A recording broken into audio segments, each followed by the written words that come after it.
ನನ್ನ ಚಿನ್ನದಂತ ಗಂಡನನ್ನ ಕಳ್ಳ ಅಂದುಕೊಂಡು ದೊಡ್ಡ ತಪ್ಪು ಮಾಡಿದೆ.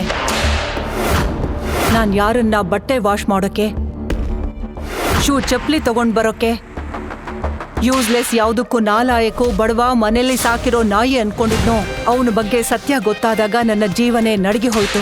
15,000 ರೂಪಾಯಿ ಸಂಬಳ ತಗೊಳ್ಳೋ ಆ ಮನುಷ್ಯನ್ಗೆ ಕಮಿಷನರ್ ತನಕ ಎಲ್ರೂ ಯಾಕೆ ಸಲ್ಯೂಟ್ ಹೊಡಿತಾರೆ? ಆ ವ್ಯಕ್ತಿ ಹತ್ರ ಒಂದು ಕಬ್ಬಿಣದ ಬೀಗದ ಕೈ ತಗೊಳ್ಳೋಕ್ಕೂ ದುಡ್ಡಿಲ್ವೋ? ಅವನ ಹತ್ರ ಈ ಪ್ರೀಶಿಯಸ್ ಡೈಮಂಡ್ ಎಲ್ಲಿಂದ ಬಂತು? ತಿಳ್ಕೊಳ್ಳೋಕೆ ನೋಡ್ತಾ ಇರಿ ನನ್ನ ಮತ್ತೆ ಗೌತಮ್ನ ಕತೆ ರಾಯಲ್ ವಾರಸ್ತಾರ.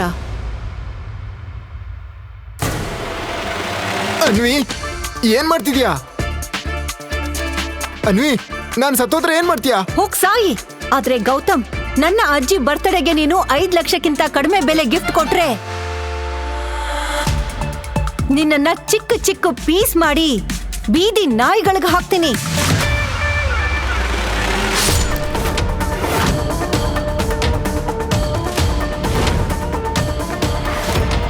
ಥ್ಯಾಂಕ್ ಗಾಡ್ ಇವತ್ತಿಗೂ ಉಳ್ಕೊಂಡೆ. ಅನ್ವಿ, ನೀನ್ ಟೆನ್ಷನ್ ಮಾಡ್ಕೋಬೇಡ. ನಾನು ಯಾವ ತರ ಗಿಫ್ಟ್ ತರ್ತೀನಿ ಅಂದ್ರೆ ಅಜ್ಜಿಗೆ ಮಾತ್ರ ಅಲ್ಲ, ನೀನು ಸಹ ಅದು ನೋಡಿ ಶಾಕ್ ಆಗ್ತೀಯಾ. I promise. ಎಕ್ಸಾಕ್ಟ್ಲಿ. ಒಂದ್ ವೇಳೆ ಹಾಗಾಗಿಲ್ಲ ಅಂದ್ರೆ ಆಗ ಹಾಗೆ ಆಗುತ್ತೆ. ಬೆಟರ್.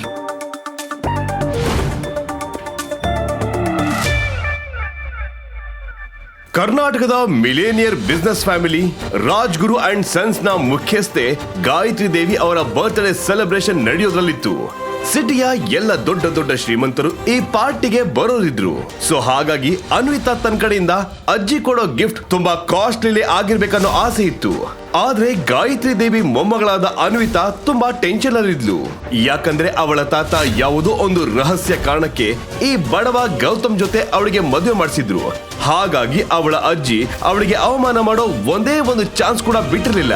ಹಾಗಾಗಿ ಅನ್ವಿತಾ ತುಂಬಾ ಎಕ್ಸ್ಪೆನ್ಸಿವ್ ಆದ ಗಿಫ್ಟ್ ಅನ್ನ ಅಜ್ಜಿಗೆ ಕೊಟ್ಟು ಎಲ್ಲರೆದುರು ತನ್ನ ಸ್ಟೇಟಸ್ ತೋರಿಸ್ಬೇಕಂತಿದ್ದು.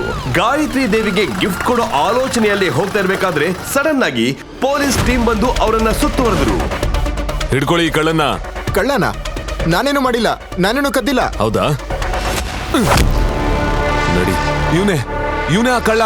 ಇವನೇ ಸಂಚು ಮಾಡಿ ಕಳ್ಳತನ ಮಾಡಿರೋದು. ಅಜ್ಜಿಯ ಬರ್ತ್ಡೇಗೆ ಅತ್ಯಂತ ಬೆಲೆ ಬಾಳೋ ಗಿಫ್ಟ್ ತಗೊಳ್ಳೋಕೆ ಗೌತಮ್ ಸಿಟಿಯ ತುಂಬಾ ಎಕ್ಸ್ಪೆನ್ಸಿವ್ ಲಕ್ಸುರಿಯಸ್ ಜ್ಯುವೆಲರಿ ಶಾಪ್ ಮುಂದೆ ನಿಂತಿದ್ದ. ಗ್ಲಾಸ್ ಹಿಂದೆ ಹೊಳಿತಾ ಇರೋ ಡೈಮಂಡ್ ನೆಕ್ಲೆಸ್ ಅನ್ನ ನೋಡಿ ಏನೋ ಯೋಚನೆ ಮಾಡ್ತಾ ನಿಂತಿದ್ದ. ಆಗ್ಲೇ, ಏ ಭಿಕ್ಷುಕ, ಏನ್ ನೋಡ್ತಿದ್ಯಾ? ಇಲ್ಲಿರೋ ಪ್ರತಿಯೊಂದು ಜ್ಯುವೆಲರಿ ಏನಿಲ್ಲ ಅಂದ್ರೂ 5 ಲಕ್ಷ ರೂಪಾಯಿಯಿಂದ ಬೆಲೆ ಬಾಳುತ್ತೆ. ನಿನ್ಗದನ್ನ ಕೊಳ್ಳೋ ಯೋಗ್ಯತೆ ಇದೆಯಾ? ನಡಿ ಆಚೆ. ನಾನು ಬರೀ ನೋಡ್ತಿದ್ದೀನಿ, ಅದಕ್ಕೂ ದುಡ್ಡು ಕೊಡ್ಬೇಕಾ?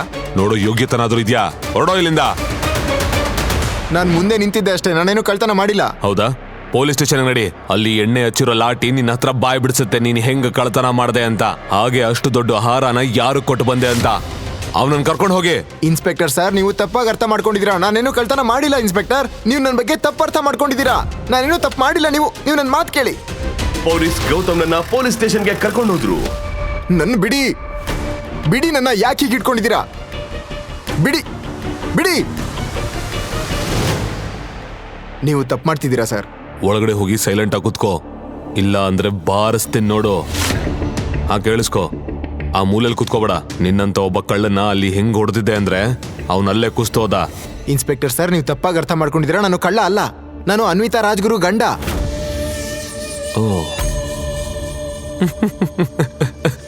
ಓಕೆ, ನೀನ ರಾಜ್ಗುರು ಫ್ಯಾಮಿಲಿಯ ನಾಲಾಯಕ್ ಮನೆ ಅಳಿಯ. ಶ್ರೀಮಂತ ಹೆಂಡತಿನ ಖುಷಿ ಪಡಿಸೋದಕ್ಕೆ ಕಳ್ಳತನ ಮಾಡ್ತಿದ್ಯಾ? ಅವನ ಒಳಗಡೆ ಹಾಕಿ. ದಯವಿಟ್ಟು ನನ್ನ ಮಾತು ಕೇಳಿ. ನೀವು ತಪ್ಪು ತಿಳ್ಕೊಂಡಿದ್ದೀರಾ. ನಾನೇನು ಮಾಡಿಲ್ಲ ಸರ್. ಹಲೋ ಅನ್ವಿತಾ ಮೇಡಮ್, ನೀವು ನಿಮ್ಮ ಹಸ್ಬೆಂಡ್ಗೆ ದುಡ್ಡು ಯಾಕೆ ಕೊಡ್ತಿಲ್ಲ? ಇದರಿಂದ ನಮ್ ಕೆಲಸ ಜಾಸ್ತಿ ಆಗ್ತದೆ. ಏನಾಯ್ತು ಇನ್ಸ್ಪೆಕ್ಟರ್ ಸರ್? ನಿಮ್ಮನ್ನ ಖುಷಿ ಪಡಿಸೋದಕ್ಕೆ ನಿಮ್ ರಾಜ್ಕುಮಾರ ಜ್ಯುವೆಲರಿ ಶಾಪ್ ಇಂದ ಕಳ್ಳತನ ಮಾಡಿ ಸಿಗಾಕೊಂಡಿದ್ದಾನೆ. ವಾಟ್? ಇವಾಗ ಕಳ್ತನೂ ಶುರು ಮಾಡದ್ನಾ? ಇನ್ಸ್ಪೆಕ್ಟರ್, ನೀವು ಅವನನ್ನ ಹೊಡಿಬಹುದು, ಬಡಿಬಹುದು, ಅಥವಾ ನಿಮಗೇನ್ ಮಾಡ್ಬೇಕು ಅನ್ಸುತ್ತೋ ಅದನ್ನ ಮಾಡಿ. ನಾನು ಅವನನ್ನ ಬಿಡ್ಸೋಕ್ ಬರಲ್ಲ. ತಾತ ಅದ್ಯಾವ ಕಳ್ಳನ್ನ ನನ್ನ ಕುತ್ತಿಗೆ ಕಟ್ಟಿದಾರೋ ಗೊತ್ತಿಲ್ಲ. ಈ ಲಾಕಪ್ ನಿಂದ ಹೊರಗೆ ಹೇಗೆ ಹೋಗೋದಂತ ಗೌತಮ್ಗೂ ಅರ್ಥ ಆಗ್ತಿರ್ಲಿಲ್ಲ. ಅತ್ತ ಇನ್ಸ್ಪೆಕ್ಟರ್ ಸಹ ಅವನ ಒಂದೇ ಒಂದು ಮಾತು ಕೇಳೋಕು ರೆಡಿ ಇರ್ಲಿಲ್ಲ. ಅವನು ಬರೀ ಚಿನ್ನದ ಅಂಗಡಿಯಲ್ಲಿ ಕಳುವಾದ ಡೈಮಂಡ್ ನೆಕ್ಲೆಸ್ ನ ವಾಪಸ್ ಪಡಿಬೇಕಂತ ಹಿಂದೆ ಬಿದ್ದಿದ್ದ.